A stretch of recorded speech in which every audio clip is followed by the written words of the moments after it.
মিশু, পররাষ্ট্র সচিব ব্রিফিং এ যুক্তরাষ্ট্র এবং পাকিস্তানের সাথে বৈঠক নিয়ে কি বলেছেন একটু বিস্তারিত জানতে চাই।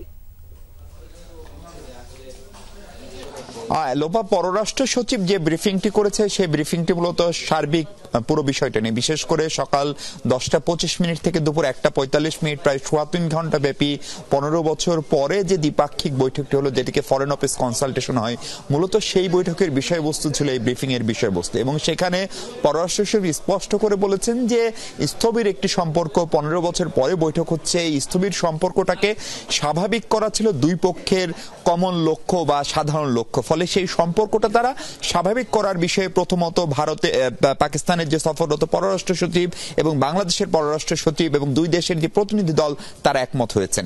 দ্বিতীয়ত তারা যে কাজটি করেছেন সে কাজটি হচ্ছে যে তারা কোন কোন ক্ষেত্রে সম্পর্কটি এগিয়ে নেওয়া যায় সেই বিষয়গুলো নিয়ে তারা চিহ্নিত করেছেন, বিশেষ করে বাণিজ্যিক সম্পর্ক, কানেক্টিভিটির জায়গা, বন্যা পূর্বাভাস, সতর্কীকরণ, বন্যা ব্যবস্থাপনায় দুই দেশের অভিজ্ঞতা বিনিময়, কৃষি এবং শিক্ষা, এইসব খাতে তারা সম্পর্কটাকে এগিয়ে নিতে চান।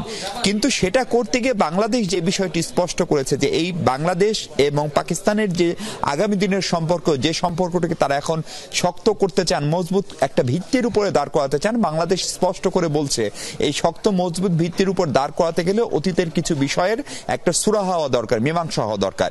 এবং সেই বিষয়গুলো বাংলাদেশের পররাষ্ট্র সচিব আনুষ্ঠানিক দ্বিপাক্ষিক বৈঠকে উত্থাপন করেছেন। তার ভিতরে প্রথম বিষয়টি হচ্ছে যে 1971 পূর্ব যে পাকিস্তান, অর্থাৎ যখন বাংলাদেশ পাকিস্তানের অংশ ছিল, পূর্ব পাকিস্তান ছিল, তখন কেন্দ্রীয় ব্যাংকের যে রিজার্ভ এবং অন্যান্য যে কমন সম্পদ দুই অংশের, সেই সম্পদের মূল্যবান হিসেবে $4.2 বিলিয়ন বাংলাদেশ হিসাব করে দেখিয়েছে যে বাংলাদেশ তাদের কাছে প্রাপ্য।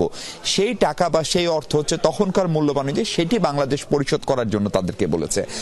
সেখানে এসছে সেই সময়ের একটি প্রলয়ঙ্কারী ঘূর্ণিঝড়, তখন প্রায় $300 মিলিয়ন সহায়তা এসেছিল। সেই $300 মিলিয়ন সহায়তাটা বাংলাদেশকে ফেরত দিতে হবে।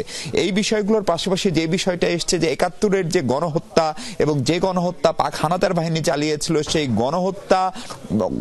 গণহত্যাটাকে স্বীকৃতি দিতে হবে, অর্থাৎ স্বীকার করতে হবে যে বাংলাদেশে 25শে মার্চের কাল রাতে যে গণহত্যাটি হয়েছে সেটি তাদেরকে স্বীকৃতি দিতে হবে। এবং স্বীকৃতি দেওয়ার পাশাপাশি এই ঘটনার জন্য, 71-এর যুদ্ধ অপরাধের জন্য পাকিস্তানকে নিঃশর্তভাবে সাধারণ ক্ষমা চাইতে হবে। এই বিষয়গুলো যদি সমাধান না হয় তাহলে আগামীর যে ঢাকা এবং ইসলামাবাদ সম্পর্ক, যে সম্পর্ক জোরালো করার বিষয়ে দুই দেশ একমত হয়েছে, সেটি শক্ত ভিত্তির উপর দাঁড় করাবে না। আমরা পররাষ্ট্র সচিবের কাছে জানতে চেয়েছিলাম তার প্রত্যুত্তরে পাকিস্তান কি বলেছে। তিনি বলেছেন পাকিস্তান এসব বিষয় নিয়ে আলোচনা চালিয়ে যেতে সম্মত হয়েছে, রাজি হয়েছে, এবং তারই অংশ হিসেবে আগামী 27 এপ্রিল কিন্তু পাকিস্তানের পররাষ্ট্রমন্ত্রী, যিনি দেশটির উপপ্রধানমন্ত্রীও বটে, তিনি ঢাকা সফর করবেন এবং তখন এসব বিষয় নিয়ে আরো আলোচনা হবে। পররাষ্ট্র সচিবের আশা যেহেতু আলোচনাটি শুরু হয়েছে এবং আলোচনাটি হচ্ছে এবং আনুষ্ঠানিক বৈঠক ক্রমশ হবে, ফলে এই বিষয়গুলো আস্তে আস্তে এখন আলোচনায় আসবে এবং তিনিও আশাবাদী একটা সমাধানের রাস্তা বা পথ হয়তো দুদেশ মিলে বের করতে পারবে। লোপা, মিশু, আপনাকে ধন্যবাদ আমাদের সাথে যোগ দেওয়ার জন্য।